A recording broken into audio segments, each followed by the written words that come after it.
오늘은 2018년 5월 충청남도 부여군 금강에서 발견된 한 여성의 시신으로부터 출발한 충격적인 사건의 전말을 짚어보겠습니다. 평소 고요했던 강물은 그날 오후 2명의 어부 덕분에 순식간에 범죄 현장으로 돌변했습니다. 당시 그물을 걷어올리던 어부들은 평소보다 훨씬 묵직한 무언가가 걸린 것을 감지했습니다. 그물이 수면 위로 끌어올려지자 낡은 담요로 칭칭 감싼 덩어리가 마침내 모습을 드러냈습니다. 고지어 강변 일대에는 역한 부패 냄새가 진동했고 담요 틈새로 심하게 썩어버린 사람의 발이 노출되었습니다. 신고를 받은 부여경찰서 수사과 소속 수산경찰팀이 지체 없이 현장에 출동했습니다. 시신이 발견된 지점은 강변으로부터 대략 200m 거리, 수심 3m가량이었습니다. 시신은 오래된 침대용 담요 2겹에 단단히 쌓여 있었으며 몸에는 로프로 묶은 흔적이 선명하게 남아 있었습니다. 현장 감식 결과 사망자는 성인 여성으로 추정되었고 신체의 상당 부분은 부패와 심각한 부종이 진행된 상태였습니다. 경찰은 부패 정도, 담요 재질, 그리고 매듭 방식을 근거로 시신이 강물에 최소 1회 이상 잠겨 있었을 것으로 판단했습니다. 국립과학수사연구원 국과수의 1차 부검 소견에 따르면 피해자의 목 부위에서는 명확한 교살의 흔적이 확인되었습니다. 사인은 목이 눌려 발생하는 질식사로 결론 내려졌으며 신체에서는 외부 폭행에 의한 상처와 다수의 타박상 흔적이 발견되었습니다. 특히 부검에는 피해자의 자궁 속에서 약 넉 달가량 된 태아의 흔적을 보고했습니다. 즉, 피해자는 임신 상태였습니다. 현장에 남아있던 담요와 로프, 그리고 시신 주변에서 확보된 이물질은 모두 증거물로 봉인되어 국과수로 이송되었습니다. 담요의 부패 진행 상태를 분석한 결과 시신은 금강의 상류 쪽에서부터 떠내려왔을 가능성이 높은 것으로 추정되었습니다. 이 단서는 사건의 수사 초점을 상류 지역으로 좁히는 결정적인 정보가 되었습니다. 사건 초기부터 경찰은 이를 단순한 익사로 치부할 수 없다고 보았습니다. 피해자의 손톱 끝 부분에서는 미세한 섬유 조각과 함께 방어 흔적이 발견되었기 때문입니다. 이는 범인과의 격렬한 몸싸움이 있었음을 강력히 시사했습니다. 현장 수사팀은 즉시 실종된 여성들의 명단과 대조 작업을 시작했습니다. 며칠 후 피해자는 충남 공주시에 거주하던 29세의 여성 한지은 씨로 신원이 확인되었습니다. 그녀는 실종 신고가 접수되지 않은 상태였으며 주변 사람들은 남편이 장기 출장 중이라 최근 그녀를 본 적이 없다고 진술했습니다. 이 사건은 곧바로 살인사건으로 전환되었고 부여경찰서와 충남지방경찰청이 합동수사본부를 꾸렸습니다. 하지만 당시에는 아무도 알지 못했습니다. 피해자의 죽음을 슬퍼하는 척하며 경찰 수사에 협조하던 한 남자가 사실 이 모든 비극의 중심에 서 있었다는 사실을 말입니다. 충청남도 공주시 금강 상류 지역에 위치한 이 도시는 부여로부터 약 50km 떨어진 중소도시입니다. 이곳은 오래된 주택가와 조용한 주말 농장이 공존하는 평온한 동네입니다. 사건의 피해자 한지은 씨는 이 지역의 한 주택가에서 남편 이도현 당시 33씨와 함께 살고 있었습니다. 남편은 교량 시공을 맡는 토목 기술자로 전국을 돌아다니며 일하는 직업 특성상 잦은 장기 출장이 있었습니다. 반면 한지은 씨는 공주시 내의 건설 관련 회계사무소에 근무하며 비교적 안정된 일과를 유지했습니다. 주변 이웃들의 진술에 따르면 부부는 결혼 3년 차였고 최근 임신 넉 달째에 접어들었습니다. 이웃들은 두 사람을 조용하고 성실한 부부로 기억했습니다. 이들이 거주하던 2층 단독주택은 관리가 잘 되어 있었고 정원에는 계절마다 꽃이 피었습니다. 경찰 수사 기록에는 특별한 부부 갈등이나 외부인과의 잦은 교류가 없는 평범한 가정이었습니다. 사건 발생 직전 남편 이도현 씨는 강원도 평창 부근의 교량 공사 현장으로 파견 근무 중이었습니다. 출장 기간은 대략 한 달로 5월 초부터 집을 비웠습니다. 그는 현장 숙소에서 머물면서 매일 저녁 아내와 전화 통화를 했다고 주장했습니다. 이 진술은 통신사 통화 기록과 위치 기반 데이터로 모두 확인되었습니다. 피해자 한지은 씨의 직장 동료들은 그녀가 평소 꼼꼼하고 신중한 성격이었다고 증언했습니다. 특히 임신 후에는 야근을 줄이고 건강 관리에 집중했으며 불필요한 외출을 삼갔다고 합니다. 그녀의 휴대전화 사용 패턴 분석 결과 5월 16일 오후 9시 12분을 기점으로 모든 통화 및 메시지 기록이 중단된 것으로 확인되었습니다. 이후부터는 귀지국 접속 기록이 전혀 남아있지 않았습니다.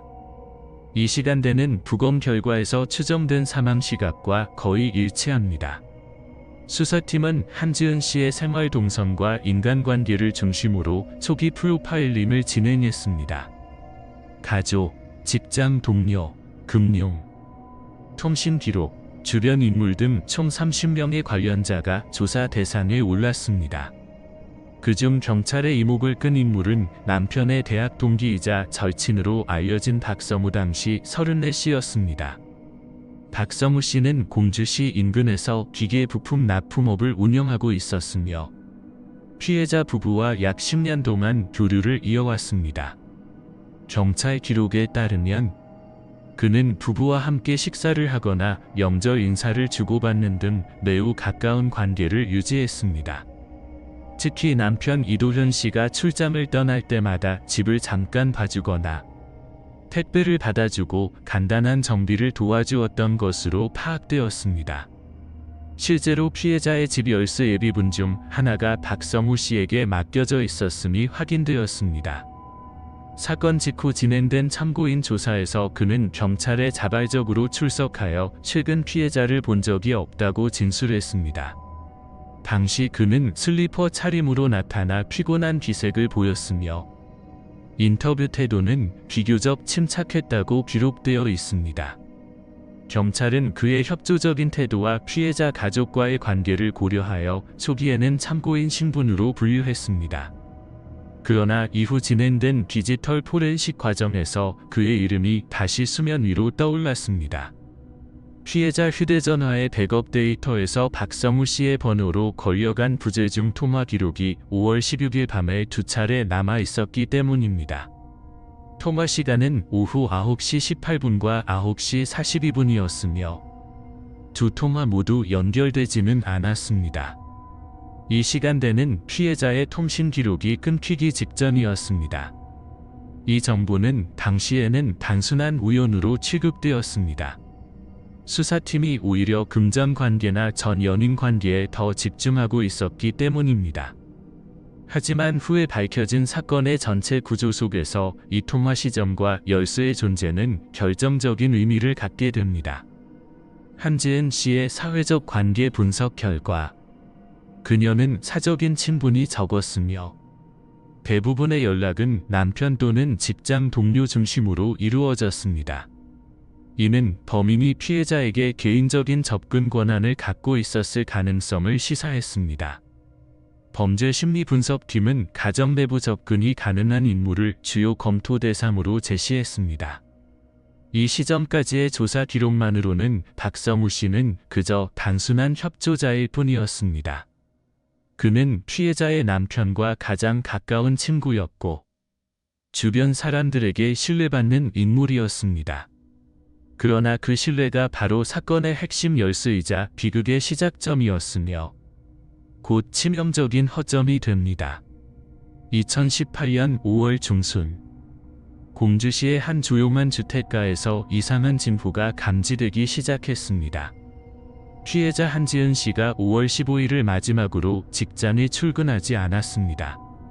평소 결근이나 무단결석이 없었던 그녀의 부재는 동료들에게 즉시 의문을 불러일으켰습니다. 회사 인사 기록상 별도의 휴가 신청은 없었으며 통화를 시도해도 연결되지 않았습니다. 16일부터는 휴대전화가 계속 꺼진 상태였습니다.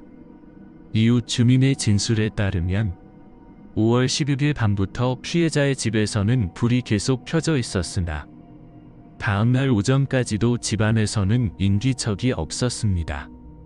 인근 주민 한 명은 새벽 2시경에도 2층 거실 불빛이 켜져 있었다고 진술했으며 또 다른 주민은 며칠 동안 신문과 우편물이 쌓여 있었다고 경찰에 진술했습니다. 경찰이 현장 감식 당시 확보한 사진에는 식탁 위에 남겨진 채 뷔페가 진행 중인 음식이 포착되었습니다.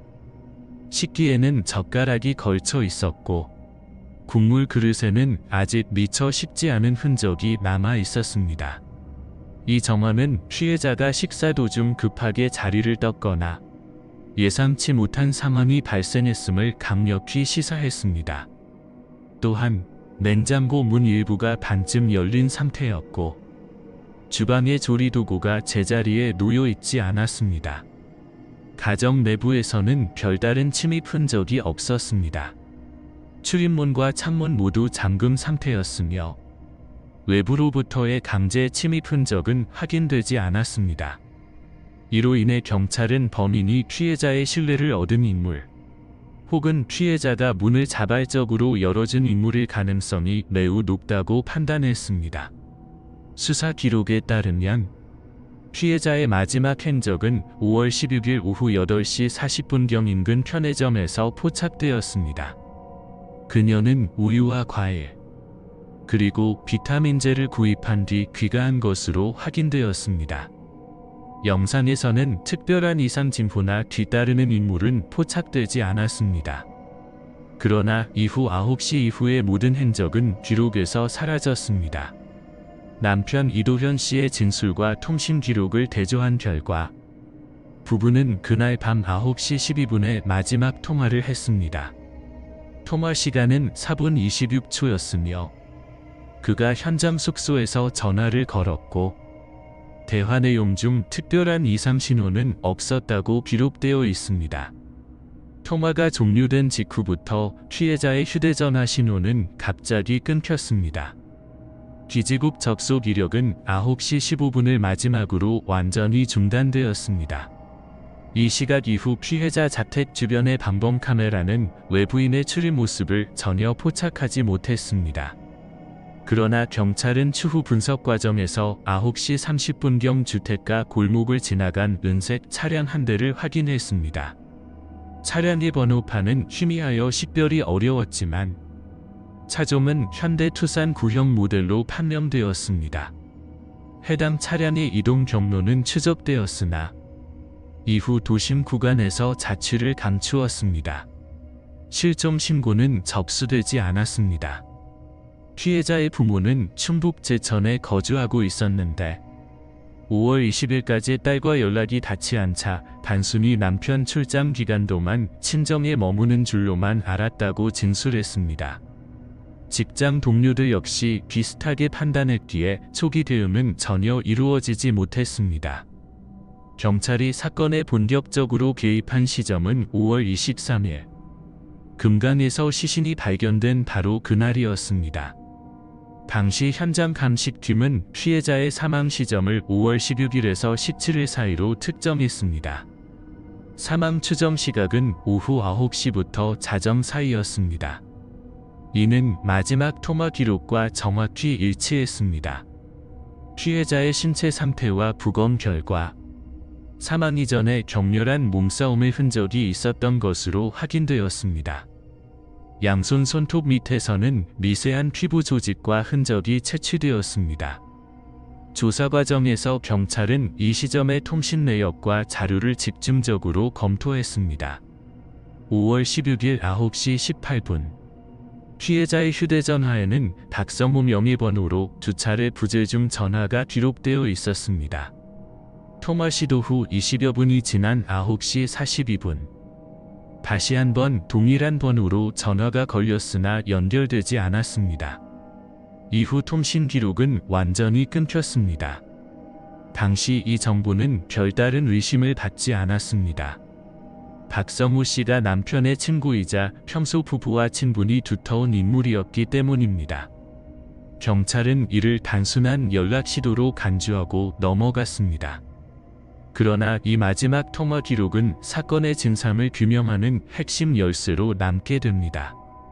즉, 피해자가 남편과 마지막으로 통화한 시각은 5월 11일 밤 9시 12분이며 그로부터 불과 몇 시간 뒤 그녀의 생명은 끊어졌습니다. 국립과학수사연구원 국과수의 부검 결과에 따르면 피해자 한지은 씨의 사망 시각은 2018년 5월 17일 밤 9시에서 11시 사이로 추정되었습니다. 시신의 부패 정도, 위 내용물의 소화 상태, 그리고 시반의 하강률 등이 모두 그 시간대를 지목했습니다. 또한 혈액 내 산소 포화도 분석 결과 질식사 특유의 저산소성 패턴이 확인되었습니다. 목 부위에는 명확한 교살 흔적이 남아 있었습니다. 부검에는 손이나 천과 같은 연질 물체로 목이 눌린 후 사망에 이르렀다고 기록했습니다. 목 주변에서는 미세한 섬유편이 검출되었는데 이 섬유는 피해자 침대의 이불보와 동일한 재질로 확인되었습니다. 이는 피해자가 자신의 침실에서 공격을 받았다는 강력한 정황 증거였습니다. 피부 조직 분석 결과 목 좌측에는 폭 1.3cm의 불규칙한 아픈이 남아 있었으며 이는 성인 남성의 손가락 크기와 유사했습니다. 지문 패턴은 불완전했지만 왼손 엄지와 검지 방향에서 발생한 압박으로 추정되었습니다. 상처 깊이는 약 0.8cm로 일정한 힘이 지속적으로 가해졌음을 시사했습니다. 시신의 손톱 밑에서는 미세한 혈흔과 함께 남성의 피부 조직과 검출되었습니다. 국과수의 초기 분석 보고서에는 피해자가 공격자의 신체 일부를 감어 또는 저항하는 과정에서 생긴 손톱 잔해로 보인다고 명시되어 있습니다. 채취된 는 즉시 데이터베이스와 대조되었으나 당시에는 일치하는 인물이 없었습니다. 현장 감식은 사망 추정 시각과 동일한 날인 5월 17일 이후에 이루어졌습니다. 피해자의 침실은 외부 침입 흔적이 전혀 없었습니다. 창문, 출입문 모두 잠근 상태였고 강제 개방 흔적도 발견되지 않았습니다. 침대 위에는 이불이 어지럽게 뒤섞여 있었지만 그 외 가구나 귀중품에는 손을 댄 흔적이 없었습니다. 지갑, 휴대전화, 결혼 반지 모두 그대로 남아 있었습니다. 범행 동기가 금전이나 절도와 관련되지 않았음을 보여주는 명백한 증거였습니다. 피해자의 옷차림 또한 특이점을 보였습니다. 부검 당시 피해자는 얇은 면 소재의 실내복 차림이었으며 옷 일부가 찢어진 흔적이 있었습니다. 국과수 생물학 분석팀은 의류에서 남성의 체액 성분을 검출하였고 이는 성범죄가 선행된 뒤 살인이 발생했을 가능성을 제기했습니다. 교살 흔적과 성적 침해의 순서를 분석한 결과 피해자는 성폭행 직후 살해당한 것으로 결론지어졌습니다. 피해자 주택의 거실과 부엌에서는 별다른 이상 징후가 없었습니다. 다만 침실 문 손잡이에서 부분적인 지문이 검출되었으나 피해자 본인 것 외에는 명확한 판독이 어려웠습니다. 범인은 장갑을 착용했거나 범행 후 체계적으로 흔적을 제거한 것으로 보였습니다. 시신은 피해자의 침대에 있던 꽃무늬 담요로 감싸져 있었으며 담요에 접힌 방향과 매듭 방식이 비정상적으로 단단했습니다. 로프 매듭 형태는 더블 하프 히치 형태로 일반인이 아닌 일정한 매듭 기술을 가진 사람이 사용했을 가능성이 제시되었습니다. 경찰은 담요의 섬유 조직, 매듭의 방향성, 그리고 운반 흔적을 분석하여 시신이 침실에서 거실, 그리고 출입문까지 이동한 뒤 차량을 이용해 외부로 옮겨졌을 것으로 판단했습니다. 바닥의 먼지 패턴 분석 결과 침실에서 거실로 이어지는 경로에 무게중심이 쏠린 끌림 자국이 발견되었습니다. 혈흔은 제거된 상태였지만 루미노 검사를 통해 바닥 일부에서 미세한 혈액 반응이 검출되었습니다. 이로써 피해자가 자택 내에서 살해된 후 시신이 외부로 운반되었다는 결론이 명확해졌습니다. 차량 이동과 관련된 증거를 확보하기 위해 경찰은 인근 수백 대를 확보하고 분석을 실시했습니다. 그 결과 5월 17일 밤 11시 08분 피해자 자택 근처 골목을 빠져나가는 회색 차량이 포착되었습니다. 차종은 현대 투싼으로 추정되었으며 번호판은 식별이 불가능했습니다. 차량의 트렁크 부분이 비정상적으로 낮게 쳐져 있었는데 차량 내부에 큰 짐이 실린 것으로 보였습니다. 경찰은 이 시점 이후에 차량 이동 경로를 추적했지만 공주 시내를 벗어난 뒤 차량은 감시망에서 사라졌습니다. 이후 금강 하류 부여 구간에서 시신이 발견되면서 경찰은 이 가 시신을 운반한 차량의 가능성에 무게를 두었습니다. 사건의 물리적 증거, 현장 상황, 그리고 피해자의 신체 상태를 종합한 결과 경찰은 다음과 같은 결론을 내렸습니다. 피해자는 자택 침실에서 성폭행을 당한 뒤 교살되었습니다. 범인은 피해자를 살해한 뒤 담요로 시신을 감싸 차량에 실어 금강으로 운반했고 시신을 유기하여 범행을 은폐하려 했습니다. 현장에는 외부 침입 흔적이 없었으며 피해자가 문을 스스로 열어준 점, 그리고 사용된 담요가 피해자의 침대용이라는 점에서 범인은 피해자의 집 구조와 동선을 잘 아는 인물이었습니다. 경찰은 이를 근거로 범인이 피해자의 가까운 지인일 가능성이 높다고 결론지었습니다. 그는 단순히 피해자를 알고 있는 수준이 아니라 집안의 구조, 열쇠의 위치, 그리고 생활 패턴까지 정확히 파악하고 있었던 것으로 추정되었습니다. 즉, 범인은 피해자의 신뢰권 안에 있었던 사람, 마치 그 집에서 살아본 사람처럼 공간에 익숙한 인물이라고 판단했습니다. 부여경찰서와 충남지방경찰청이 합동으로 수사본부를 설치한 것은 시신 발견 다음 날인 2018년 5월 24일이었습니다. 사건의 잔혹성과 피해자가 임신 중이었다는 사실이 공개되면서 언론과 지역사회는 강한 충격에 휩싸였습니다. 여론은 임신부가 자택에서 살해되고 금감이 유기되었다는 점에 분노했고 경찰은 조속한 범인 검거 압박을 받았습니다. 수사팀은 초기 단계에서 피해자의 남편 이도현 당시 33씨를 1차 조사 대상으로 소환했습니다. 통상적으로 가장 가까운 가족이 주요 용의 선상에 오르기 때문입니다. 경찰은 그가 근무 중인 강원도 평창 교량 공사 현장으로 수사관을 파견하여 흔적을 확인했습니다.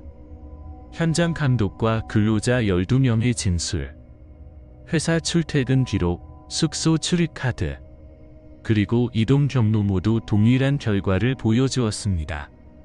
이도현 씨의 휴대전화 통화 내역은 5월 16일부터 18일까지 평창 지역 기지국에서만 송출되었습니다. 내서도 동일한 시각에 숙소 식당과 현장 입구를 드나드는 모습이 확인되었습니다. 위치 정보, 증언, 영상 증거 모두 일치했습니다. 수사본부는 남편의 완전한 알리바이를 인정하고 용의 선상에서 제외했습니다. 남편이 배제되자 수사 방향은 피해자의 사회적 관계로 전환되었습니다. 첫 번째 조사 대상은 피해자의 과거 연인이었던 최강민 당시 31살 씨였습니다. 두 사람은 약 5년 전 교제한 이력이 있었고 주변에서는 한때 결혼을 약속했었다는 이야기도 있었습니다. 그러나 교제는 짧게 끝났고 이후 연락은 끊긴 상태였습니다. 경찰은 사건 당시 최강민 씨의 흔적을 추적했습니다.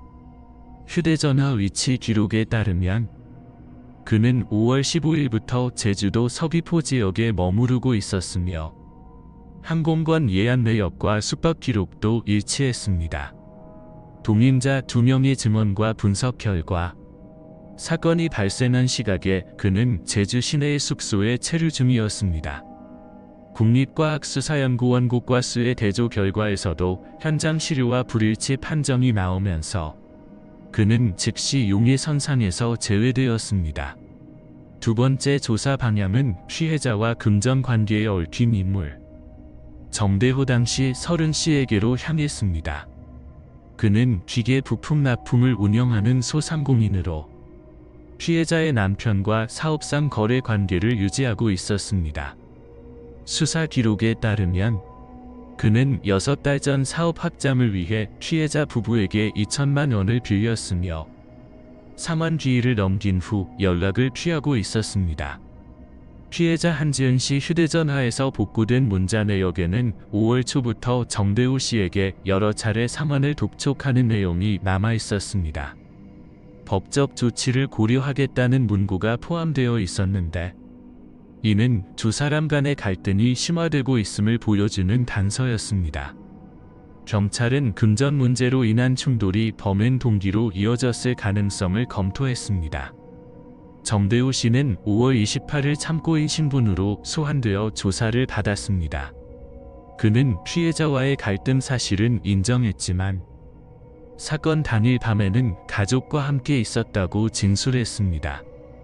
경찰은 이를 검증하기 위해 자택 주변과 카드 사용 내역을 분석했습니다. 카드 사용 기록은 5월 17일 오후 8시 57분 자택 근처 마트에서 결제된 내역이 확인되었고 이후 10시경 자택 거실에서를 시청 중인 모습이 방범 카메라에 포착되었습니다. 부인과 자녀의 진술도 일치했습니다. 국과수는 그로부터 샘플을 채취하여 피해자의 시신에서 검출된 체액 시류와 대조했습니다. 결과는 불일치였습니다. 동일한 절차로 비교된 최강민 씨의 역시 일치하지 않았습니다. 이로써 두 주요 용의자는 모두 배제되었습니다. 그러나 사건은 여전히 미궁에 빠져 있었습니다. 침입 흔적이 없고 시신을 감싼 담요가 피해자의 침대 것이며 현장에서 남성의 체액이 검출되었음에도 불구하고 명확히 일치하는 인물이 없었습니다. 수사본부 내부에서는 범인이 피해자와 매우 가까운 관계일 가능성이 높다는 의견이 제시되었으나 구체적인 방향은 잡히지 않았습니다. 시간이 흐르면서 여론의 압박은 더욱 거세졌습니다. 언론은 임신부 살해 사건, 범인은 여전히 미상이라는 자극적인 제목으로 보도했고 지역 사회에서는 경찰의 수사 능력에 대한 비판이 이어졌습니다. 피해자 가족은 언론을 통해 진실을 밝혀달라고 호소했습니다. 이 시점에서 수사본부는 사건의 결정적 단서를 다시 찾기 위해 초동 현장 감식을 재검토하기로 했습니다. 현장 사진과 증거 목록, 채취 기록을 하나씩 되짚는 과정에서 과학수사팀의 한 요원이 눈에 띄는 공백을 발견했습니다. 피해자 침실의 목록표에는 침대 하단부 표면 한목이 비어 있었습니다. 초기 감식 당시 조명이 어두워 세밀한 검사에서 제외된 구역이었습니다.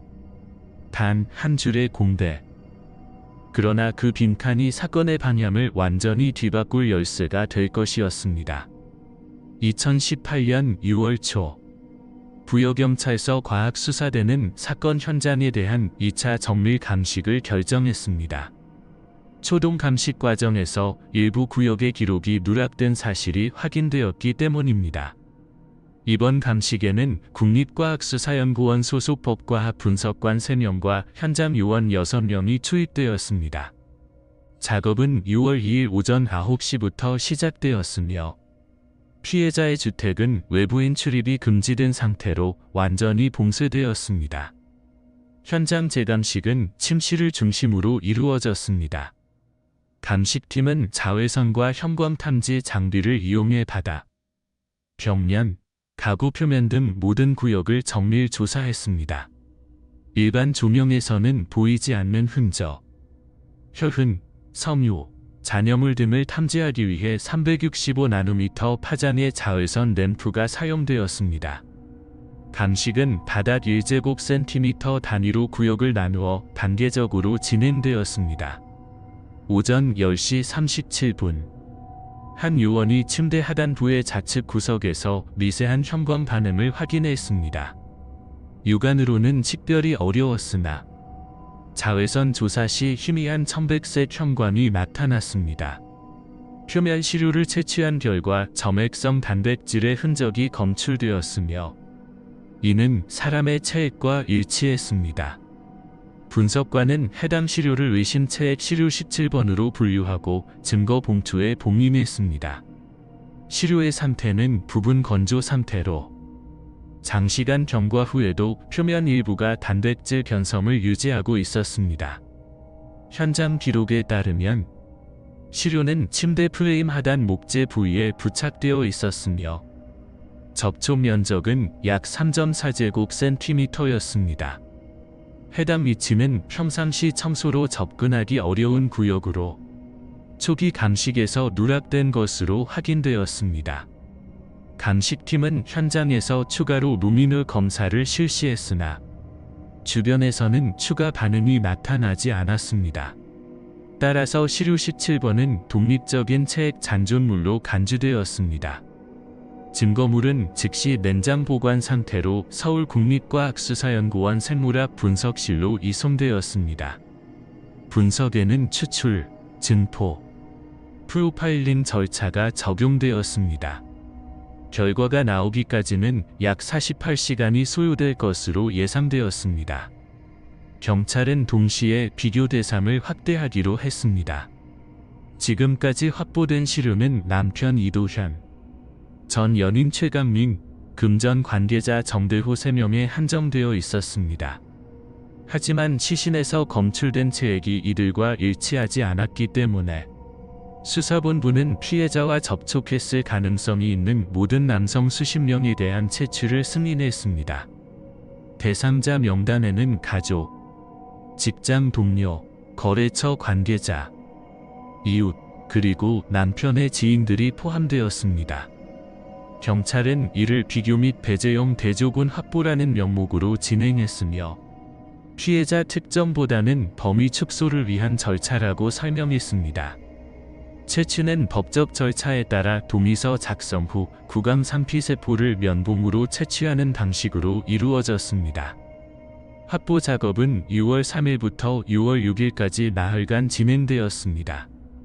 일부 대상자는 불편함을 표시했으나 대부분은 자발적으로 협조했습니다. 경찰은 채취 시각, 담당 수사관, 보관 온도, 봉인 상태 등을 일지로 기록해 증거의 연속성을 확보했습니다. 각 시료는 1년번호로 구분되었으며 이번 사건과 관련된 총 샘플 수는 36개였습니다. 그중 한 사람은 수사팀 내부에서도 신뢰받던 인물이었습니다. 남편 이도현 씨의 대학 동기이자 사건 발생 직후부터 유가족 곁을 지켜온 친구 박성우 당시 33씨였습니다. 그는 피해자 부부와 오랜 친분을 유지해왔으며 장례 절차와 수사 협조 과정에서도 적극적으로 행동했습니다. 경찰은 그를 잠재적 용의자보다는 단순 참고인으로 분류하고 있었습니다. 박성우 씨는 조사 초기에 여러 번 경찰서를 방문해 증언했고 사건 당일 밤에는 공주시내 자택에 있었다고 진술했습니다. 그의 통화 기록에는 5월 16일 피해자에게 걸려간 2통의 부재중 전화가 있었지만 경찰은 이를 우연한 시도로 판단했습니다. 이 때문에 그의 이름은 명단에 포함되었지만 수사관들 대부분은 그를 의심하지 않았습니다. 그러나 채취 과정에서 예기치 못한 반응이 나타났습니다. 6월 4일 오후 2명의 수사관이 공주에 있는 박성우 씨의 사무실을 방문해 구강 산피세포 채취를 요청했을 때 그는 잠시 말을 멈추고 난처한 표정을 지었습니다. 그의 손끝이 미세하게 떨렸고 표정이 굳어졌습니다. 수사관들은 절차적 설명을 이어갔지만 현장 일지에는 채취 요청 시 짧은 정적, 응답 시간 4초라는 메모가 남았습니다. 그는 곧 협조 의사를 밝혔고 시료는 정상적으로 확보되었습니다. 그러나 담당 형사는 보고서에 대조시 우선 분석 대상 표시를 추가했습니다. 이후 모든 시료는 봉인되어 국과수로 이송되었습니다. 수사팀은 여전히 사건의 실마리를 찾지 못한 상태였습니다.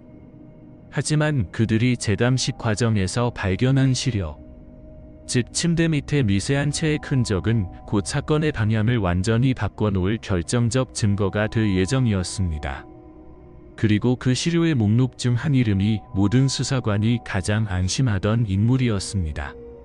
그러나 불과 며칠 뒤, 그 이름은 그들의 확신을 무너뜨릴 존재로 바뀌게 됩니다. 박성우 당시 34씨는 사건 이후 유가족과 가장 가까이에서 움직인 인물이었습니다. 그는 피해자의 남편 이도현 씨의 대학 동기이자 10년 넘은 친구로 장례식장 설치부터 조문객 응대, 언론 대응까지 대부분의 절차를 주도했습니다. 경찰 기록에는 유가족 지원 및 협조적 태도라는 문장이 반복적으로 등장합니다. 그는 수사관들과도 자주 접촉했고 사건 진행 상황을 묻거나 필요를 직접 전달하기도 했습니다. 주변 사람들은 그를 끝까지 친구의 곁을 지킨 사람으로 기억했습니다. 그가 수사 대상 명단에 포함된 것은 단순한 행정 절차였습니다. 피해자 가족과의 밀접한 관계와 사건 당시 인근 거주자라는 이유로 비교 대조용 샘플이 필요했기 때문입니다. 수사팀은 이를 공식적인 조사라기보다 형식적인 확인 절차로 인식했습니다. 그러나 6월 4일 공주시에 있는 그의 사무실에서 진행된 시료 채취 과정은 짧지만 뚜렷한 이질감을 남겼습니다. 당시 현장에 있던 2명의 수사관은 박성우 씨가 서류에 서명하는 동안 4초간 멈칫한 사실을 보고서에 기재했습니다. 그의 동공은 확연히 흔들렸고 채취용 면봉을 건네받을 때 손끝에 미세한 떨림이 관찰되었습니다. 수사관은 기록지에 간단히 메모를 남겼습니다. 시료 17번은 반응 이상주의 대상 표시와 함께 채취되었습니다.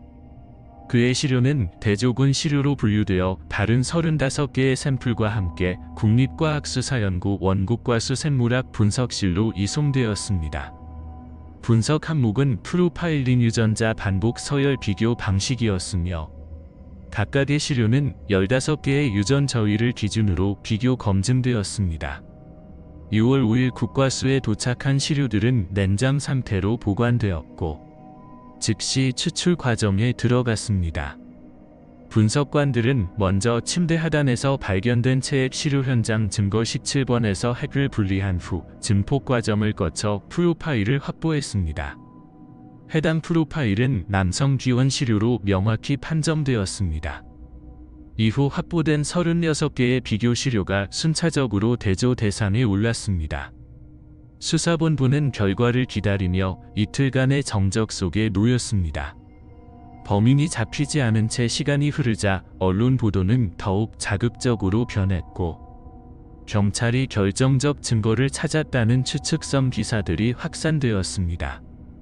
하지만 실제로는 국과수의 분석 결과가 도착하기 전까지 경찰은 단 하나의 확실한 단서도 확보하지 못한 상태였습니다. 수사관들의 일지에는 결과 도착 예정 6월 7일 오전 10시라는 문구가 적혀 있었습니다. 본부는 이틀 동안 외부 접촉을 최소화하고 내부 분석 자료를 정리했습니다. 박성우 씨의 시료는 형식적으로 제출된 것이었지만 한 가지 사소한 이유로 분석 우선순위에 포함되었습니다. 담당 형사가 남긴 그 짧은 메모. 시료 17. 반응 이상 때문이었습니다.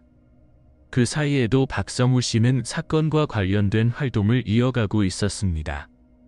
그는 피해자의 남편에게 정기적으로 전화를 걸어 장례 절차를 돕겠다고 말했고 경찰서의 자원봉사 형태로 출입하면서 자료 정리에 협조했습니다. 수사관 중 일부는 그의 적극적인 태도를 높이 평가했습니다. 기록에는 협조적, 신뢰 가능이라는 평가가 반복됩니다. 그러나 이틀이 지나고 국과수에서 첫 번째 분석 보고서가 전달되던 아침, 분위기는 급변했습니다. 보고서 봉투에는 긴급 회신, 현장 시료 17번 분석 결과라는 붉은 스탬프가 찍혀 있었습니다. 보고서는 단 한 줄의 문장으로 시작했습니다. 현장 증거물 17번의 프로파일이 비교 시료 17 박성우과 100% 일치함을 확인. 즉, 침대 밑에서 발견된 체액 시료일과 박성우 씨애가 완벽하게 일치했습니다. 통계적 확률로는 1조 분의 1 이하의 오차 범위였습니다. 보고서에는 분석관 2명의 서명과 검증자 직인이 포함되어 있었습니다. 수사본부는 즉시 이 결과를 검증하기 위해 재분석을 의뢰했습니다.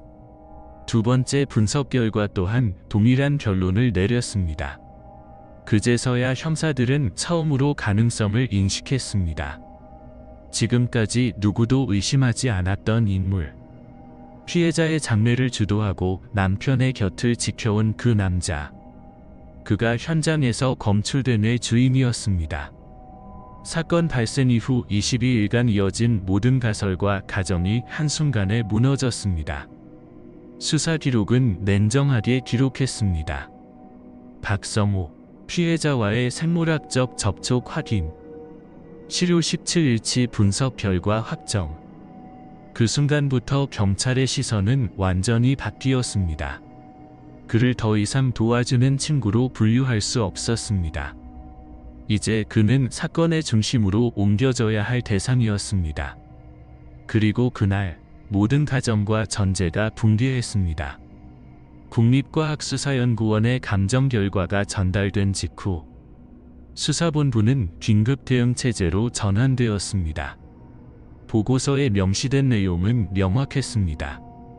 현장 증거물 17번과 비교 시료 17 박성우의 유전자형이 100% 일치함을 확인. 통계적으로 동일한 프로파일이 존재할 확률은 1조 분의 1 미만이었습니다. 이는 과학적으로 부정할 수 없는 결정적 증거였습니다. 수사본부는 즉시 박성우 씨를 피해자 신분으로 전환했습니다. 그러나 사건의 성격상 언론 유출을 방지하기 위해 비공개로 내사 절차가 진행되었습니다. 그의 통화 기록, 차량 이동 경로, 금융거래 내역이 동시에 압수수색 영장과 함께 검토되었습니다. 휴대전화 위치 추적 결과 5월 17일 밤 10시 48분에서 11시 21분 사이 박성우 씨의 휴대전화 신호가 공주시 외곽 도로에서 부여 방향으로 이동한 것이 확인되었습니다. 이는 피해자 시신이 발견된 금강 하류 구간과 일치하는 경로였습니다. 차량 블랙박스 분석에서도 동일 시각 금강교를 통과하는 장면이 포착되었습니다. 트렁크에는 무언가 덮인 물체의 윤곽이 희미하게 비쳤습니다. 경찰은 확보된 자료를 근거로 체포영장을 청구했고 2월 9일 오전 6시 부산 해운대구의 한 숙박업소에서 그를 검거했습니다. 체포 당시 그는 출장을 핑계로 잠적 중이었으며 휴대전화는 꺼진 상태였습니다. 경찰은 현장에서 그의 차량을 압수했습니다. 차량 트렁크 내부에서는 미세한 섬유와 금강의 토양 성분이 검출되었습니다. 국과수 감정 결과 토양 시료는 피해자의 시신이 발견된 지점의 퇴적물과 일치했습니다. 체포 후 진행된 1차 조사에서 그는 범행을 부인했습니다. 그러나 일치 보고서와 차량 증거가 제시되자 태도를 바꾸었습니다. 조사 시작 11시간 만에 그는 범행 일체를 자백했습니다. 진술에 따르면 사건 당일 저녁 9시경 그는 피해자의 자택을 방문했습니다. 남편이 출장 중이라는 사실을 알고 있었고 물건을 전달할 명목으로 피해자에게 접근했습니다. 진술 조서에는 다음과 같은 내용이 기록되어 있습니다. 피해자가 문을 열어주자 갑자기 충동이 일었다. 대화를 시도했으나 거부당하자 강제로 제압했다.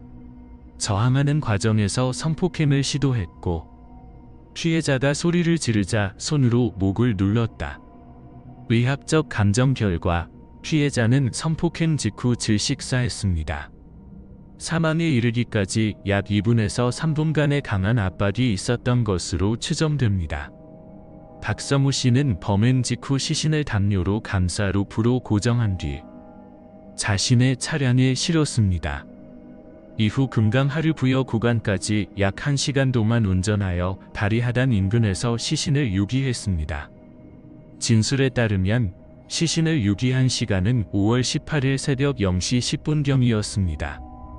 그는 이후 옷과 차량 내부를 세척했으며 사용한 루프는 절단 후 폐기했습니다. 경찰은 그의 자택 쓰레기장에서 동일 재질의 루프 조각을 확보했습니다. 루프의 섬유 구조는 시신 결박에 사용된 루프와 일치했습니다. 범행 동기에 대한 진술은 단순했습니다. 그는 피해자의 남편 이도현 씨에 대한 열등감과 질투, 그리고 피해자에 대한 집착이 누적되어 있었다고 말했습니다. 대학 시절부터 두 사람과 가까이 지내며 그들의 관계를 지켜봤고 결혼 후에도 지속적으로 연락을 유지했습니다. 그는 행복해 보이는 두 사람을 볼 때마다 설명할 수 없는 감정이 쌓였다고 진술했습니다. 수사관들은 이 진술을 친밀관계 기반 범죄의 전형적 양상으로 평가했습니다. 박서무 씨의 심리분석 보고서에 따르면 그는 반사회적 성향을 가진 인물은 아니었습니다. 평소 사회적 기능이 정상적이었고 주변인들에게 신뢰를 받았습니다. 그러나 내면적으로는 강한 경쟁심과 소유욕이 억눌린 형태로 존재했습니다. 범행은 계획적이라기보다 순간적 충동과 누적된 감정의 폭발로 이루어진 것으로 평가되었습니다. 경찰은 그의 자백과 함께 현장 증거, 차량 이동, 토양 분석 결과 등을 종합하여 사건을 종결했습니다. 범행의 경과는 분 단위로 재구성되었고 모든 단계가 물리적 증거와 일치했습니다. 사건 발생 후 24일 만에 범인은 검거되었습니다. 그러나 수사본부 내부에서는 묘한 정적이 흘렀습니다. 박서무 씨는 피해자의 남편을 가장 가까이서 위로하던 사람이었습니다. 장례식 내내 유가족을 대신해 모든 일을 처리했던 인물. 그의 범행 사실이 공개되자 수사관들조차 일시적인 혼란을 겪었습니다. 그는 마지막 진술에서 용서받을 수 없는 일을 했다고만 남겼습니다. 진술 중 정서적 동요는 거의 없었으며 신문 내내 차분한 태도를 유지했습니다. 조사관은 보고서 말미에 단 한 줄을 덧붙였습니다. 피의자는 범행의 경중을 인식하고 있음에도 감정 표현이 현저히 제한되어 있음. 박서무 씨의 범행이 언론을 통해 공개되자 사회적 반향은 폭발적이었습니다. 단순한 살인이 아닌 신뢰관계 속에서 일어난 배신의 범죄였습니다. 그러나 국민적 분노의 중심에는 또 다른 감정이 자리했습니다. 이 사건이 남긴 가장 큰 충격은 범죄의 잔혹성이 아니라 가장 가까운 사람이 가면을 쓴 채 옆에 있었다는 사실이었습니다. 2019년 3월 대전지방법원 공주지원 대법정에서 공주부여 금강 여성 피살 사건의 첫 공판이 열렸습니다. 재판 당일 법원 주변에는 이른 새벽부터 수십 명의 시민이 모여들었습니다. 친구의 아내를 살해한 남자라는 제목으로 전국 언론이 집중 보도하면서 사회적 파장은 이미 극에 달해 있었습니다. 경찰은 법원 주변 경비를 대폭 강화했고 주요 출입구에는 금속 탐지기와 인원 통제선이 설치되었습니다. 피고인 박서무 씨는 흰색 수의를 입고 호송차에서 내렸습니다. 그의 얼굴은 창백했고 언론의 플래시가 연이어 터졌습니다. 재판은 형사합의부 3명의 재판부가 맡았습니다. 주심 재판장은 개정과 동시에 피고의 신원과 공소 사실을 명확히 낭독했습니다. 공소장은 사건의 경위를 구체적으로 기술했습니다. 피고인 박서무는 피해자 한지윤을 강간한 후 저항하는 피해자를 목졸라 살해하고 시신을 금강에 유기하였다. 검찰은 공소 유지 과정에서 피고인의 행위가 성폭력 범죄의 처벌 등에 관한 특례법 제11조 및 형법 제50조 제1항에 해당한다고 밝혔습니다. 검찰은 범행의 계획성과 잔혹성을 집중적으로 지적했습니다. 박서무 씨가 피해자의 남편이 출장 중임을 알고 접근한 점, 범행 후 현장을 치밀하게 정리하고 시신을 유기한 점, 그리고 장례 기간 동안 유가족을 기만하며 심리적 고통을 가중시킨 점이 모두 극도의 반사회적 행위로 규정되었습니다. 검찰은 피고인의 죄질은 극히 불량하며 피해자의 생명과 태아의 생명을 동시에 빼앗은 점에서 형벌의 최고 수준이 불가피하다고 진술하며 사형을 구형했습니다. 피고인 측 변호인은 범행의 충동성과 일시적 감정 폭발을 주장했습니다. 그러나 정신 감정 결과 피고인은 반사회적 성격장애나 정신질환을 보이지 않았고 범행 당시 사리분별 능력이 완전했다는 결과가 제출되었습니다. 따라서 변호인단의 주장은 감형 사유로 인정되지 않았습니다. 재판 과정에서 국립과학수사연구원의 분석 결과 차량 블랙박스 영상, 휴대전화 위치 데이터, 루프 섬유 일치 보고서 등 과학적 증거들이 차례로 공개되었습니다. 증거물 번호만 수십 개에 달했으며 모든 자료가 피고인의 진술과 일치했습니다. 방청석에는 피해자 유가족과 일반 시민, 언론 기자 100여 명이 자리했습니다. 재판 내내 법정은 정적에 휩싸여 있었고 유가족은 고개를 숙인 채 단 한마디도 하지 않았습니다. 재판부는 최종 변론 절차를 거쳐 2019년 6월 27일 선고 공판을 진행했습니다. 재판장은 판결문 낭독을 시작하며 다음과 같이 밝혔습니다. 피고인의 범행은 단순한 살인이 아니라 인간관계의 신뢰를 이용한 배신적 범죄입니다. 피해자는 남편의 친구이자 신뢰하던 사람에게 공격을 받았습니다. 피고인은 자신의 욕망을 통제하지 못한 채 임신 중인 피해자를 살해하고 그 사실을 숨긴 채 유가족을 기만했습니다. 이는 인간으로서 최소한의 양심조차 저버린 행위입니다. 판결문에는 다음과 같은 결론이 명시되었습니다. 피고인 박서무를 사형에 처한다. 피고인의 행위는 교화의 가능성이 없으며 사회로부터 영구히 격리해야 할 수준의 반인륜적 범죄이다. 판결이 선고되자 법정 내에는 짧은 정적이 흘렀습니다. 이어서 피해자 가족 속에서 억눌린 울음이 새어나왔습니다. 일부 방청객은 정의가 살아있다는 목소리를 냈지만 대부분은 침묵 속에서 고개를 떨궜습니다. 언론은 즉시 속보를 내보냈습니다. 공주 금감 여성 살해범 사형 선고, 친구의 아내를 죽인 남자 법정 최고형 보도와 동시에 사회적 반응은 거세게 일었습니다.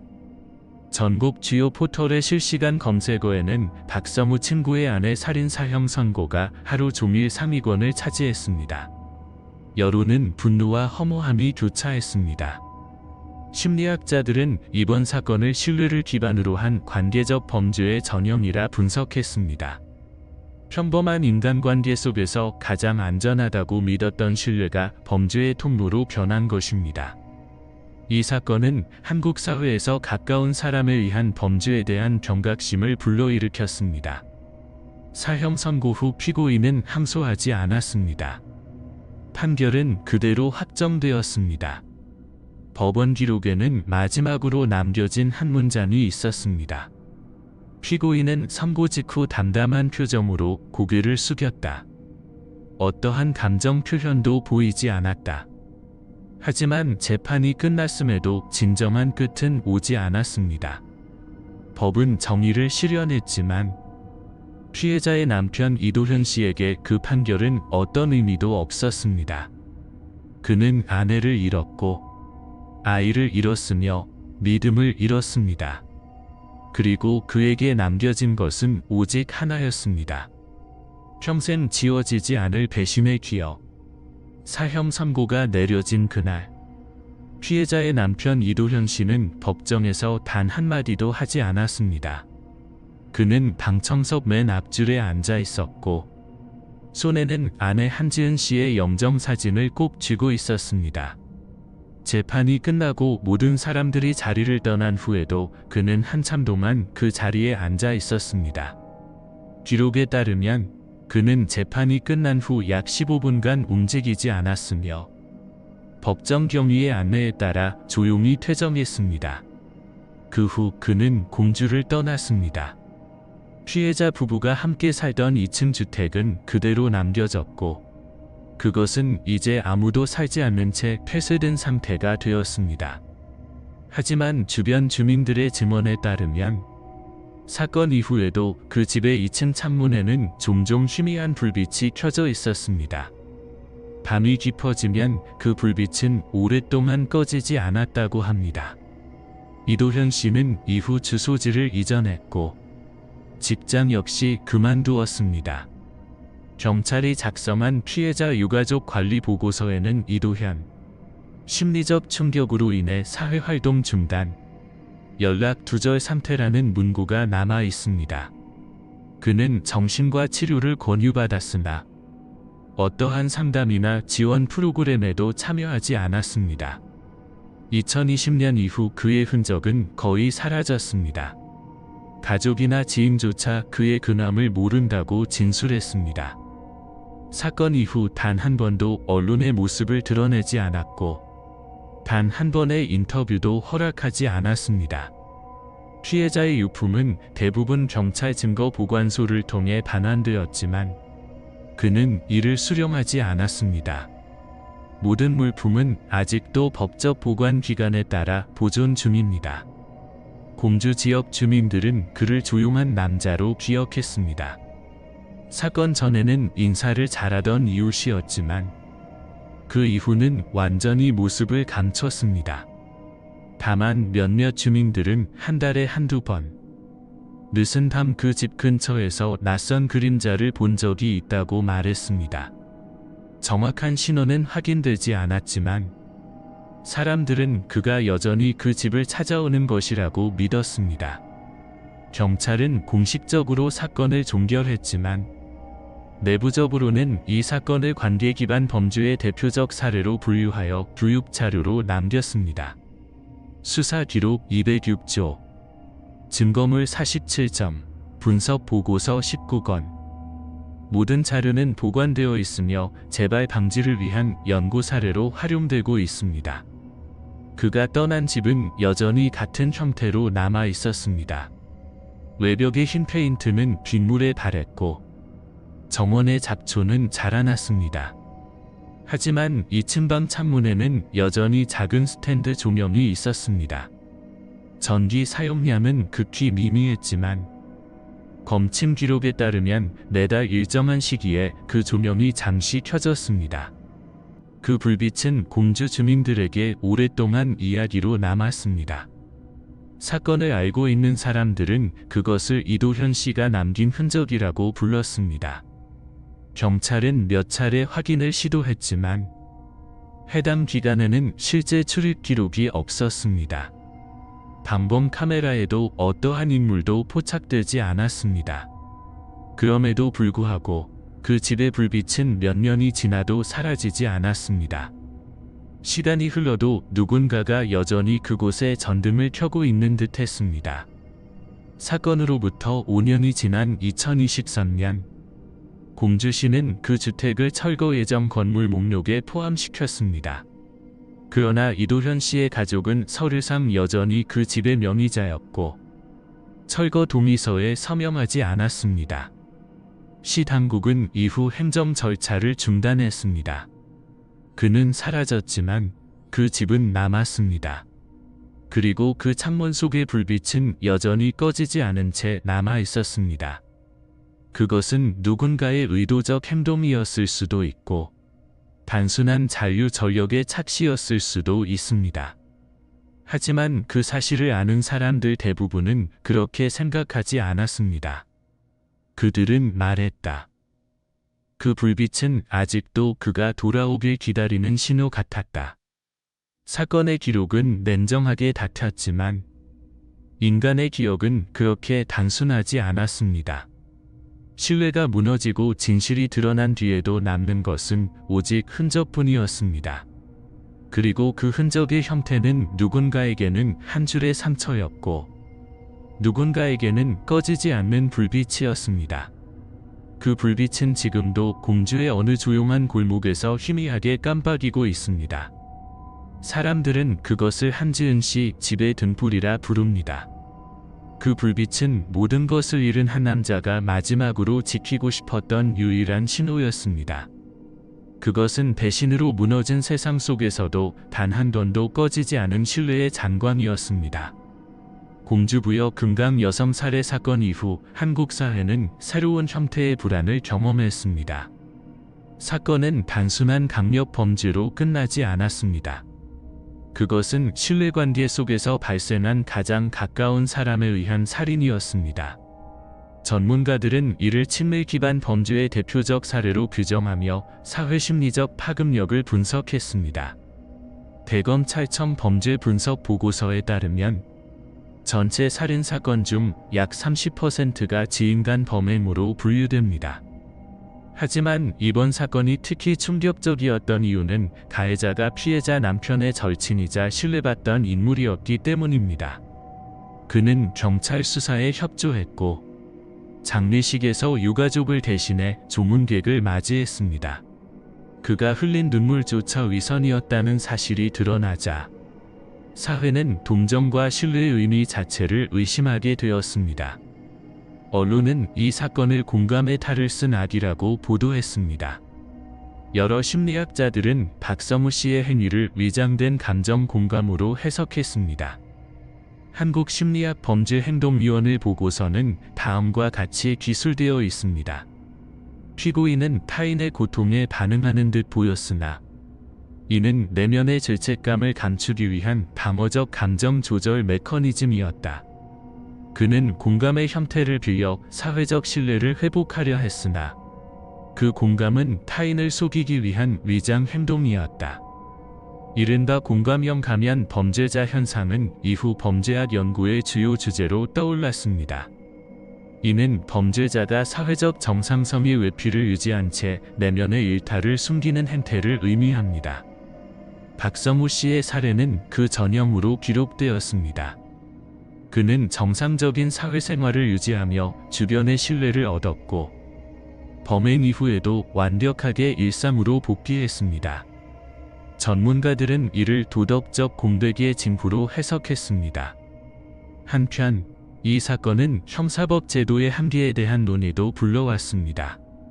수사 초기 단계에서 가장 가까운 사람이 용의 선상에서 배제되었다는 점은 한국 경찰의 관계 중심적 수사 관행에 대한 구조적 문제를 드러냈습니다.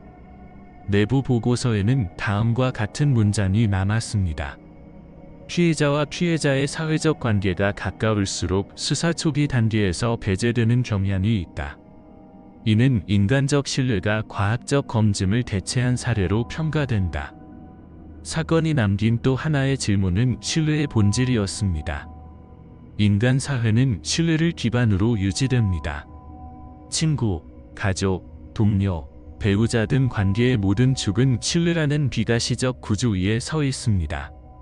그러나 이번 사건은 그 구조가 얼마나 취약한지를 보여주었습니다. 사람들은 이제 묻기 시작했습니다. 우리가 믿는 사람은 정말 믿을 만한가? 심리학자 이정우 박사는 인터뷰에서 이렇게 분석했습니다. 이 사건의 핵심은 폭력이나 성적 동기가 아닙니다. 본질은 배신의 구조입니다. 인간관계의 가장 깊은 층위, 즉 신뢰의 심층이 깨졌을 때 피해자는 단순히 생명을 잃는 것이 아니라 인간으로서의 존엄까지 파괴당합니다. 사회적으로는 관계 검증에 대한 불안이 확산되었습니다. 와 커뮤니티에서는 가장 가까운 사람이 가장 위험하다는 문장이 회자되었고 심리상담센터에는 신뢰 불안을 호소하는 내담자가 급증했습니다. 경찰청 통계에 따르면 2019년 하반기 이후 지인을 위한 범죄 신고율이 전년 대비 18% 증가했습니다. 이 사건은 단순히 한 명의 범죄자를 처벌한 것으로 끝나지 않았습니다. 그것은 한국 사회가 신뢰의 구조를 다시 묻는 계기가 되었습니다. 결국 이 사건의 가장 큰 비극은 피해자 한지은 씨가 아니라 남겨진 사람들의 마음에 있었습니다. 그들은 범인을 미워했지만 동시에 스스로를 의심하게 되었습니다. 나는 왜 그를 믿었는가라는 질문은 개인의 윤리적 고통으로 남았습니다. 범죄는 개인의 행위였으나 그 여파는 사회 전체의 심리적 균열로 확산되었습니다. 정의는 법정에서 실현되었지만 신뢰는 다시 세워지지 않았습니다. 만약 인간의 존엄이 신뢰를 통해 유지된다면 이 사건은 그 신뢰가 무너질 때 인간성 자체가 얼마나 쉽게 붕괴할 수 있는지를 보여준 사례였습니다. 사건은 끝났지만 질문은 남았습니다. 그리고 그 질문은 지금도 여전히 유효합니다. 만약 신뢰가 인간성이 토대라면 부여 사건은 그 토대가 단 하룻밤 만에 무너질 수 있음을 증명했습니다. 부여 금감은 다시 고요했습니다. 사건이 있던 지점은 이제 표지판 하나만 남아 있었습니다. 2018년 5월 여성 변사체 발견 지점. 강물은 여전히 일정한 흐름으로 흘렀지만 그 아래에는 인간이 남긴 가장 어두운 흔적이 잠들어 있었습니다. 물은 시신을 떠밀어 보냈습니다. 그러나 세상은 여전히 그날의 질문에 머물러 있었습니다. 왜 그였을까? 왜 가장 가까운 사람이 가장 잔혹한 일을 저질렀는가? 강의 표면은 거울처럼 잔잔했습니다.